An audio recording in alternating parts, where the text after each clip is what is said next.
most societies in history, just as they worked incredibly hard, as I mentioned in the last lecture, so they lived a life where they were enormously ill.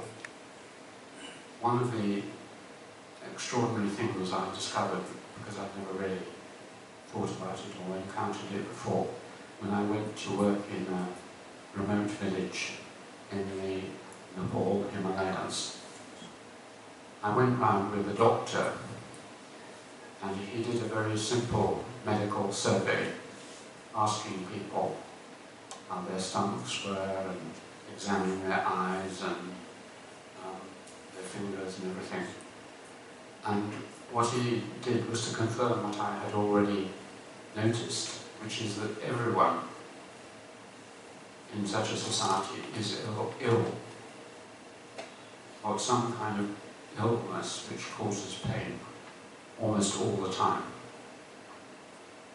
We have an idea or phrase in English which refers to the fact that when you put a piece of wood into water, the water gets into the wood, and you call it water-logged.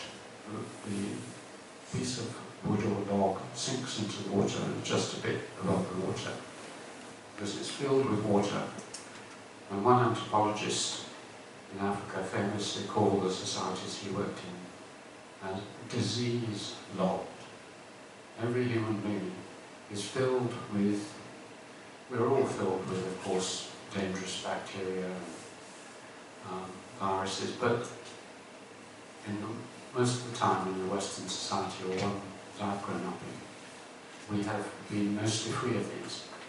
But the average person in most of society would have had sore throats, they'd have had splinters which wouldn't heal, they'd have had intestinal worms, that is, all sorts of horrible things feeding off inside them.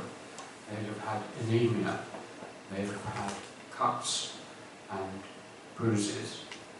These are the small things. The larger things, the things which we could now diagnose like cancer and so on, they would have, but they wouldn't even be able to put a name to them.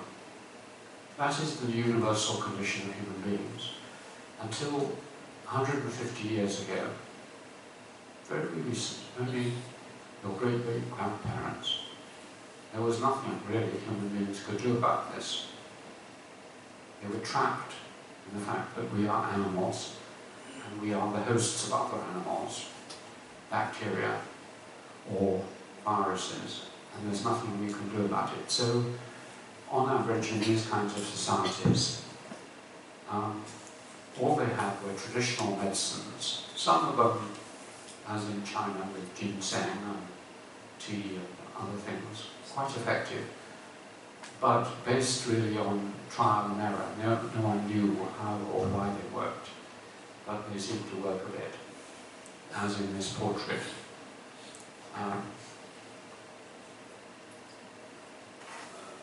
But there was no real knowledge of causes. Three things have changed in the last 150 years to alter the situation entirely. The first is the development of glass. I wrote a book on the history of glass. And glass made it possible for the first time, through its magnification and the use in microscopes, for Koch and Pasteur to isolate, to see the tiny things that are inside us. Pasteur did the famous experiments which showed the presence of bacteria, and so at last we could begin to see these tiny things which were making us ill. And so from about the 1860s, a new science of chemistry and biology was born, which gave us a knowledge of the causes of diseases. And this, within 50 years, gave us the cause of nearly all the major diseases, including things, terrible diseases like tuberculosis and malaria. influenza, all these diseases. So from then on, the world was changed. The second great change was new medicines. It's not good enough just to know that you have bacteria. How can you kill the bacteria? And this revolution, particularly the antibiotic, antibacterial revolution, is even more recent. I was saved by this revolution. The revolution occurred by chance someone had just left a cup or saucer with some materials on it, and when he came back and investigated it, he discovered that it was filled with a very powerful substance, penicillin. This is Fleming in Oxford.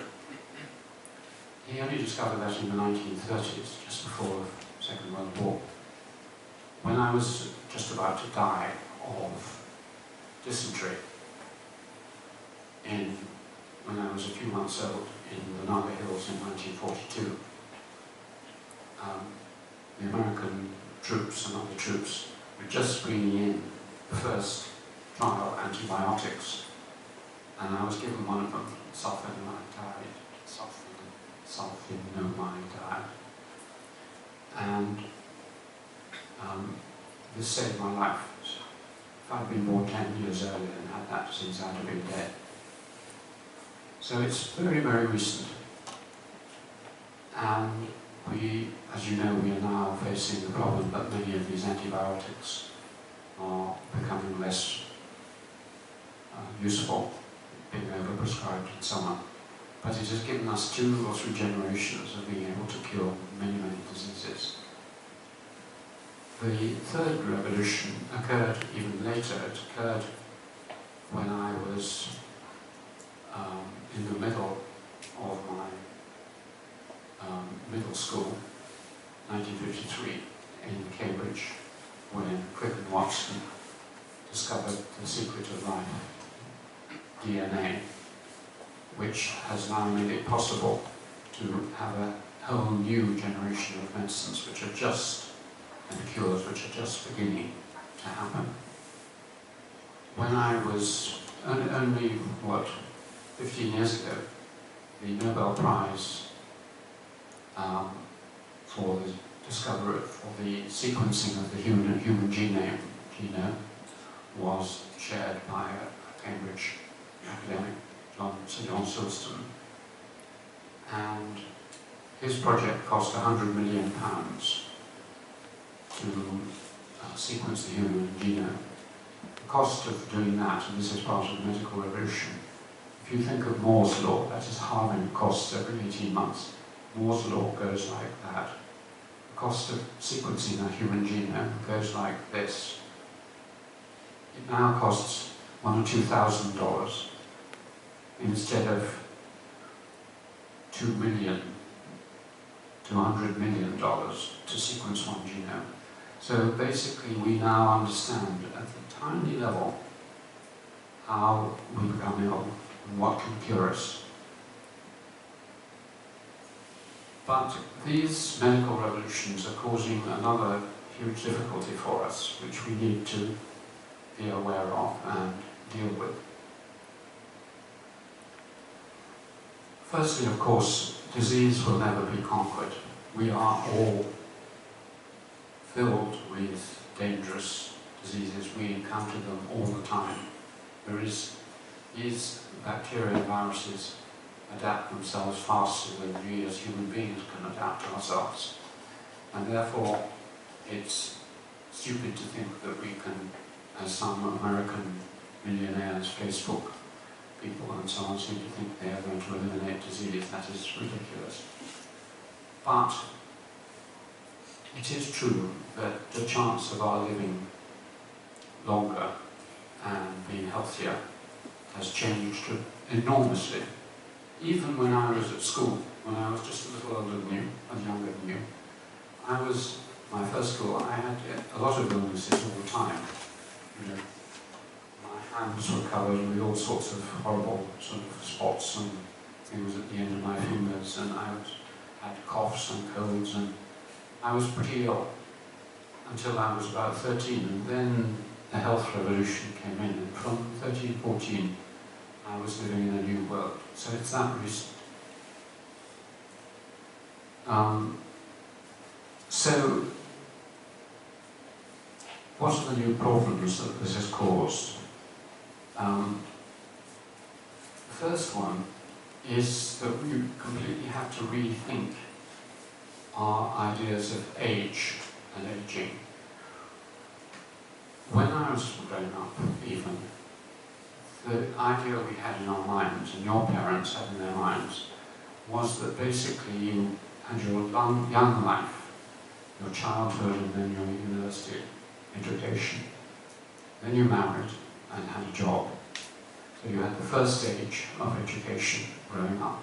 The second age of marriage, having children, and having a job. Then you retired, and then you died. So you had two ages, really. I mean, some people lived on, but many of them were ill or their minds were going. We now live in a world of four ages.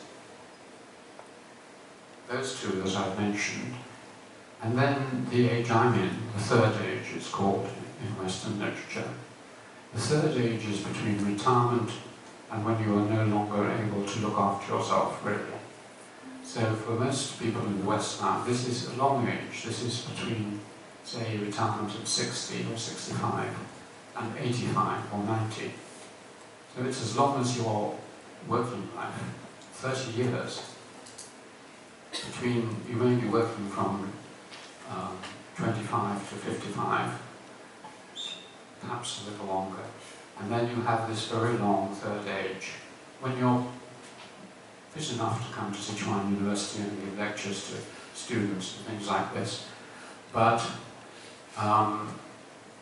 you go on, and then, who knows, maybe something happens, you fall over, or you get senile dementia or something. And then from your late 80s through to 100, 110. Sarah's grandmother died at 112. So you may have another 20, 25 years. So you've got a strange society where half the population are retired. Now, economists have become very worried about this, and you may hear these worries.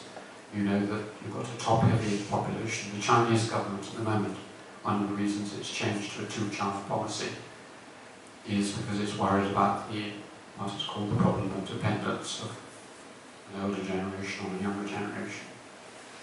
Most of that is nonsense, because it's based on an old-fashioned idea that, of the kind that I was mentioning, that we are dependent on our muscles and on the younger generations going out and farming and providing the food. And if there are lots of older people, then we won't have enough wealth. But of course now, there is no reason whatsoever that, as we see many political leaders start their careers in their 60s, 70s, usually Indian prime ministers are about 80 or 90 when they start their work. Very old, and you find very old leaders around the place. So there is no reason why we need to think that because the population is aging, it will be less economically viable. So that's not a great problem. And also, as I mentioned, there is not going to be enough work anyway. So if you have long retirements, that is going to be, on the whole, not a bad thing.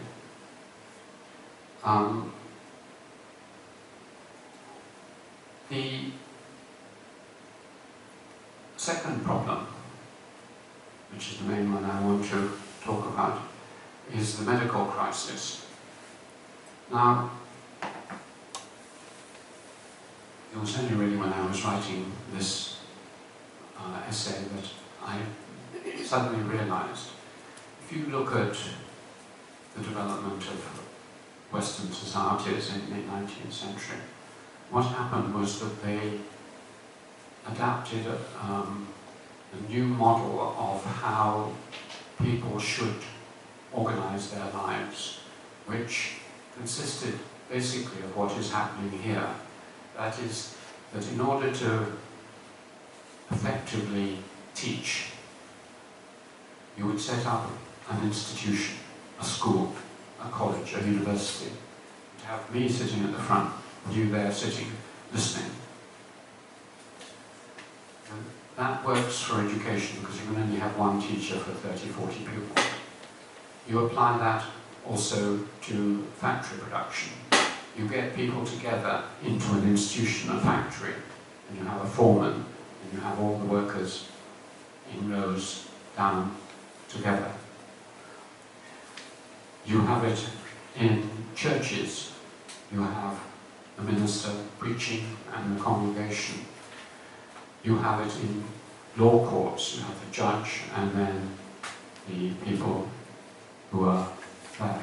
So in each case you build a building and you assemble people and you carry on the business of reproducing society through an institution. And this happened with hospitals. As soon as a man called Lister, an Englishman called Lister, discovered how to disinfect hospitals. Until the middle of the 19th century, hospitals killed more people than they cured, because they had many, many diseases. Every person who came in killed everyone else off, because they would bring in more diseases, and there was no cure. So the last thing you wanted to do was to go near a hospital. Lister brought in, he didn't know it at the time, but he brought in what is contained in tea, which is the reason why tea is so good for you. He brought in the secret ingredient, tannin, which is in tea, and he sprayed all the hospitals with this, and it killed all the germs. So after about 1850, it was possible to have hospitals, big hospitals. And ever since then, the model of Western medicine has been growing professionalization. You have doctors, hospitals, and if you're ill, you go to the hospital, and the doctor tells you what's wrong with you. Maybe you have general practitioners, as we call them, people who look at you before you go to the hospital. But if you've got any serious disease, off to the hospital, lie in your bed, and hopefully have an operation or something and then get better. Now, this worked roughly for a while. It worked until perhaps 10, 15 years ago in the West. But it no longer works. Every year our hospitals face more and more problems. They find that they haven't got enough money, that they haven't got enough medicines. There is a constant recurring crisis, as they call it, in the National Health Service in our country and in other countries. And this is obviously going to happen. If you have a population which is getting much older and which has a fourth age of dependent people from about late 80s for 10, 20 years, they can't look after themselves. They need expensive medicines and looking after, and many of them end up in hospitals because there's no one else to look after them. And so the hospitals get clogged up with old people. The general practitioners, the GPs, the doctors in their surgeries get clogged up with old people. When I go to see the doctor, I find I am among all the old people like me who are going to see the doctor. Hardly any young people. These people like me or others, often go partly for other reasons. They're lonely, they're frightened, they're anxious. They go and see the doctor. And it's a very expensive way of dealing with loneliness. So basically our National Health Service model of an institutional hospital and highly professional doctor approach is collapsing. But no one is thinking of what to do about it. At least there are a few people, but no reasonable solution has come up. So here are some suggestions that people have made. And two of them I think are useless. And one, based on China, is really good. The usual solution, if you talk to politicians, if you listen to politicians, one of the reasons, possibly, why some people voted for Brexit or Britain leaving the European Union was that some of those putting forward the arguments lied to everyone and said, we will get back all the money that we would have paid to Europe, £350 million a day, and we will put it in the health service. So you don't need to worry if you're ill. If you leave the European Union, you will be well. Now, it was a double lie. A, we don't get back that money, only part of it. Secondly, we can't afford to just put it into the health service because that money is needed for many other things too. So basically, the usual, almost all our politicians and thinkers say, if only we could spend some more money. Let's build another hospital. Let's train some more doctors. Let's buy some more expensive equipment. Pour money in, pour money in. They don't realise that, in fact, this doesn't solve any problem. It's like a bucket which has a hole in the bottom. You pour the water in and the water goes out the bottom. Because people's expectations rise. You have a revolution of rising expectations. The cost of medicines rise. The age structure changes. And so every year it gets more and more expensive. If you spent the whole of a nation's budget, the whole of the British budget, or American budget, on healthcare, it wouldn't solve the problem. You could abolish all the universities and schools and cars and everything, spend it all on medicine. Still wouldn't solve it. And it's going to get worse and worse. So it's just futile. It's just trying to use the old approaches. But of course there are many vested interests like medical, pharmaceutical companies who are very keen and lobby to spend more money on medicine. The second approach is to apply a business model. In the 1920s, America revolutionized the way in which machines were made, most famously Ford. The Ford production model, making the Ford motor car. And the idea here, and in American business studies, was that if you analyze very carefully what people do, and you make a factory which does very careful time and cost analysis, break processes into bits, and then you have people working along the production line. One is like Charlie Chaplin in the picture, screwing up a nut. Another one is putting on the wheel, another is doing this. If you apply that model, you can increase efficiency, work efficiency. So the great drive in the 1990s up to the present has been the idea that if you can apply business models to institutions, they will become more efficient. Let's stop thinking, these people say, of universities as places where you educate people. Let's think of them as factories where you turn out useful products. They used to be called students, but we'll have a new name for them soon. You shove them in at one end, and they come out after 3 years with their degree at the other end in the most useful, time-efficient, cost-efficient manner.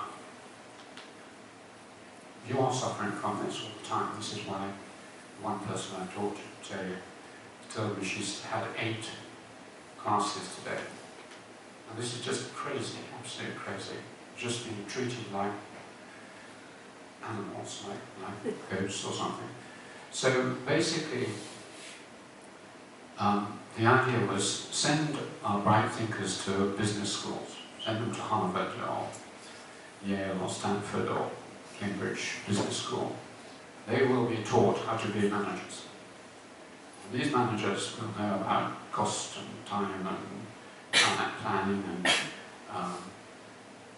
efficiency of all kinds and transparency and how to write reports and how to make proposals and all the rest of it. Get these people who are now trained professional managers, put them in charge of schools, universities, hospitals, everywhere. And everything will be fine, because it will be more efficient. Now, this is, again, nonsense. There are many reasons for it.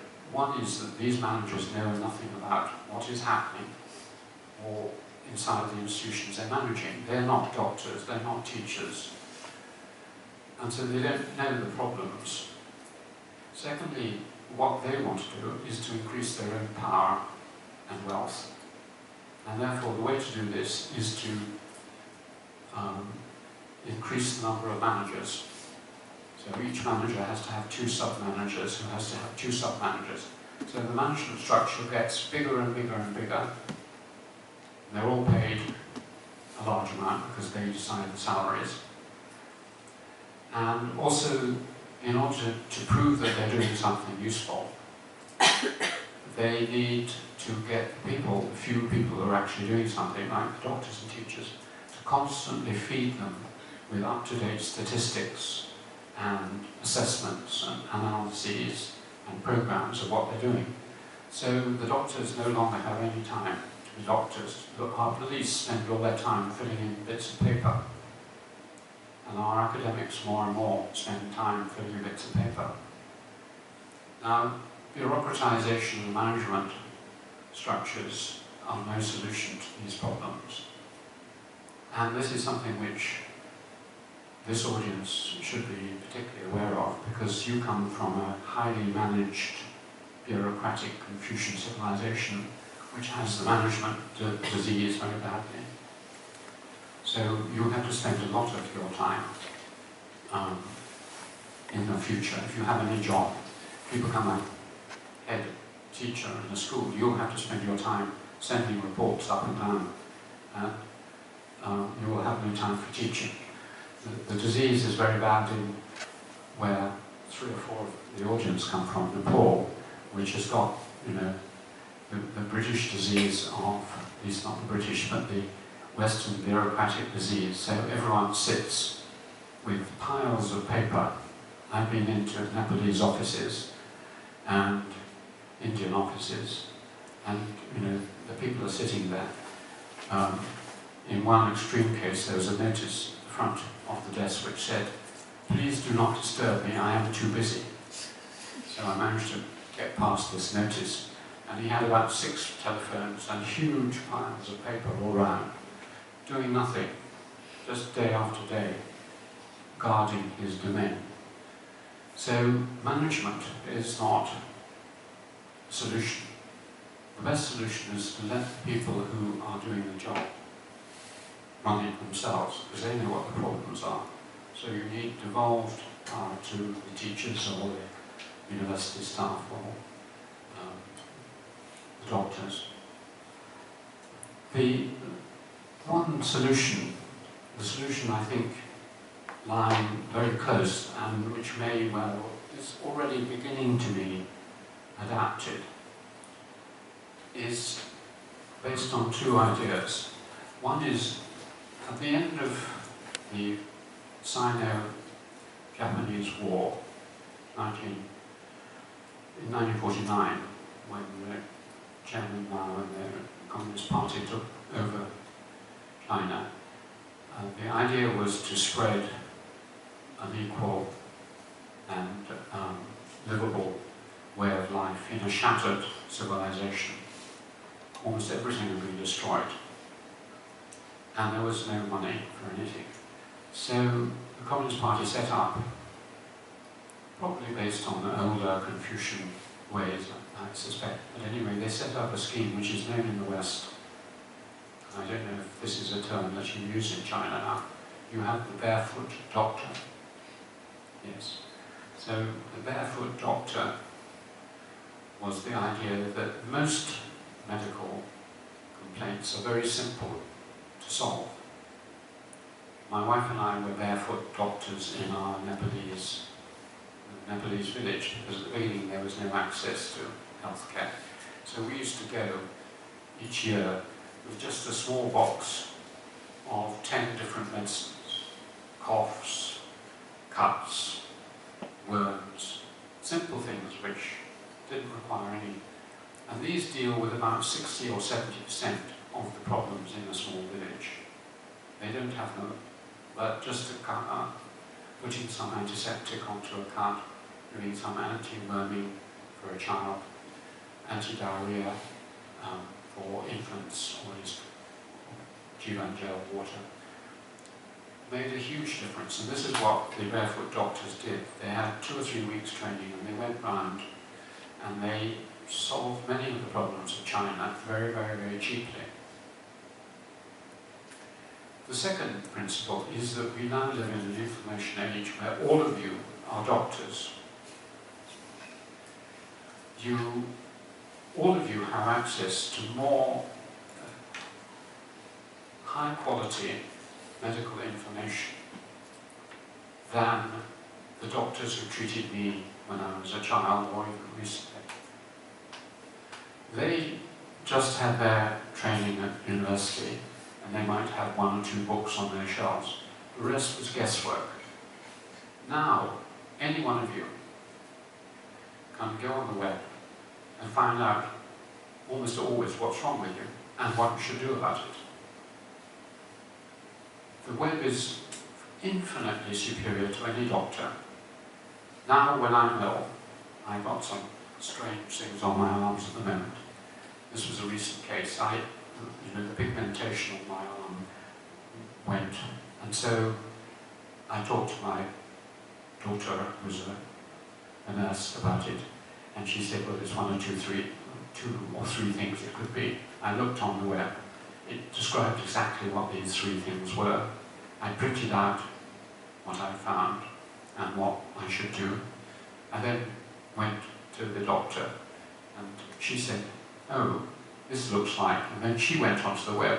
She looked at the same answer course as me, and she said, yes, it's one of those 2 or 3 things. Let's try this first. Now, everyone, and certainly with little help, can heal themselves of most diseases now. So what the solution is to bring these 2 things together, the Barefoot Doctor.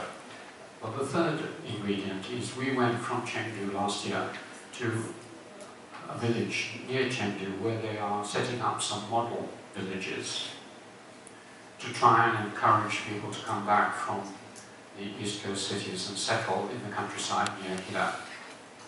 And so they are setting up these model villages which have new agricultural activities, and they have nice new houses, and they have medical facilities there. And what they do is they have a local person in the village who maybe had a little bit of training or was interested. They would, in a sense, be a barefoot doctor, but they would stay in the clinic. So there's a clinic in each of these little villages. If you've got something wrong with you, you go and see them. They know you, they know your families, you can chat to them, overcomes loneliness or whatever of the other reasons. And then they will look at their computers. You say, I've got this strange thing in my throat, tickling, and they will say, well, I think it's probably this. And they have some simple medicines, and they say, well, if this doesn't work, come back in a week. And usually it heals itself or whatever. if it persists and it's a problem, they then send you to a small local hospital in a small local town. And they deal, the first lot deal with, say, 90% of the illnesses. The next local level will deal with another 90%. If you've got a really serious problem, which local doctors can't deal with, you're sent to a big hospital in Chengdu. And this cuts the cost of medicine hugely. So basically you have community level health. We already have community level police work. In England we have a scheme called Neighbourhood Watch, which is where people join together and you put up a few notices saying this is a neighbourhood watch, and you all just keep an eye, and if someone has some suspicions of something, they ring up. And so you work as a kind of collective for security. We already have this in all sorts of other ways. We have it with teaching, parent-teacher associations, we have it in sports clubs, in vegetable gardening associations, whatever. At the community, local level, you can deal with a lot of these things.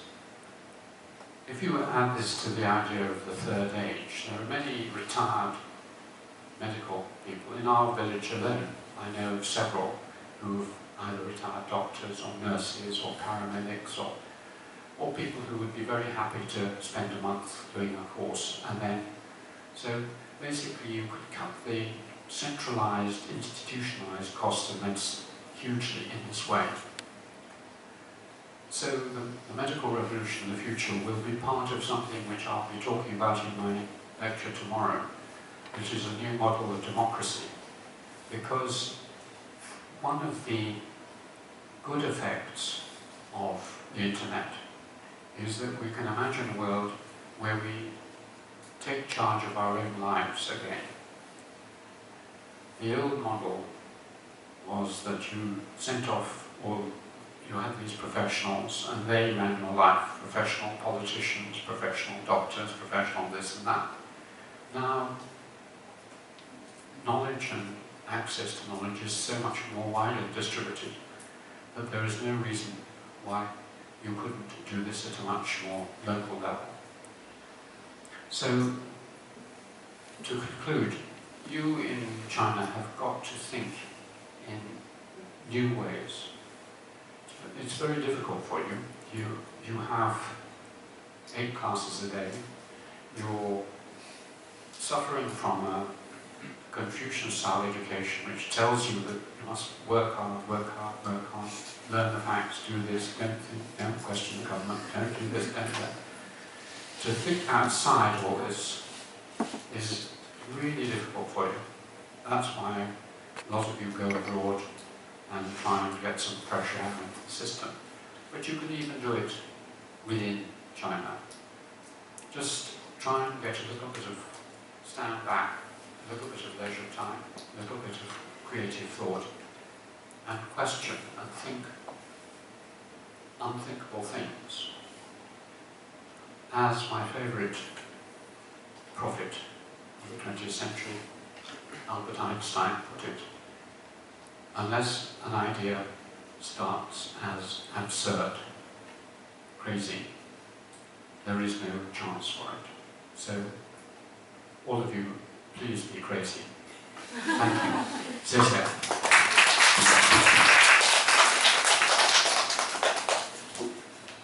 So we have 5 minutes or so, if anyone would like to comment or ask questions.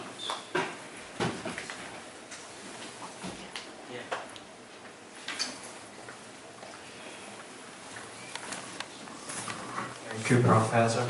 And I want to ask you a question.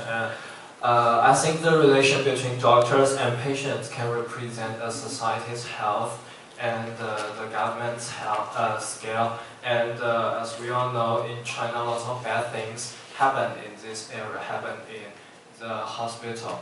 And some people kill doctors, and it's pretty common.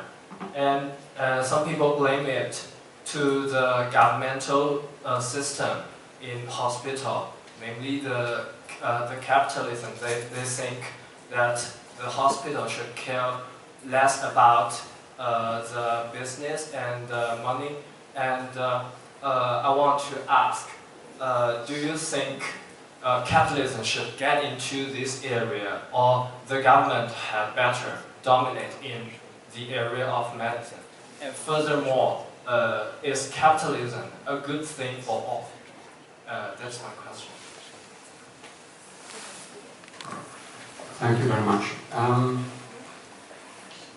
One of the things about China, obviously, is that with the WeChat and your equivalent of Twitter and everything, when all institutions, and this is a way in which you're moving towards democracy, all institutions now which were closed and difficult for anyone to penetrate are now being subject to scrutiny. So if one child, I mean a recent scandal, as you know, for example, with Baidu, where Baidu put up, it occurred that high up on the search engine of Baidu, there was a recommendation for a certain hospital, and someone went to that hospital and died and wrote an account before they died, and this was posted on the internet, so everyone knew about it and it caused bad feeling. So in some ways things are improving because more people know about the problems.